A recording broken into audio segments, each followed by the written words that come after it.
Orifjon aka, mana shu pistolet orqali grijadan xalos qilyapsizmi? Bitta Nodirjon, bu grijadan xalos qilolmaymiz-u, grijadagi kuzatiladigan og'riq simptomlarini yo'qotamiz. Nafaqat grijada, balki boshqa bo'g'imlardagi, yana tovon suyagidagi o'sish, shporalarni ham bo'ladigan og'riqlarni ham kamaytirish imkoniyatiga ega bo'lgan zarb to'lqinli apparat hisoblanadi. Zo'r. O'zi aslida beldagi grijalarni davolashni afzal ko'rasizmi yoki operatsiya qilishni? Bu jarayonda bemorda o'zi tekshiriladi.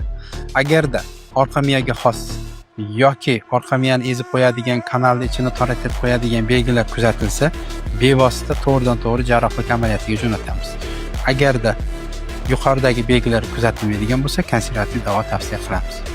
Shuning uchun birinchi o'rinda bemorni ko'rib, diagnoz qo'yishimiz shart.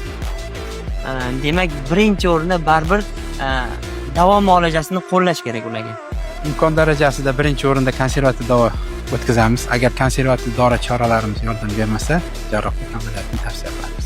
Orifjon aka, bu apparat yordamida beldagi grijadan tashqari yana qanaqa og'riqlarni yo'q qilsa bo'ladi? Oyoqqa beradigan og'riqlar yoki turli xil bo'g'imdagi kuzatiladigan harakatdagi og'riqlarni, tovon suyagida juda ko'p uchraydi bugungi kunda shpora deymiz. Mana shporalarni yo'qotishga yordam beradigan apparat hisoblanadi. Juda yaxshi yordam beradi.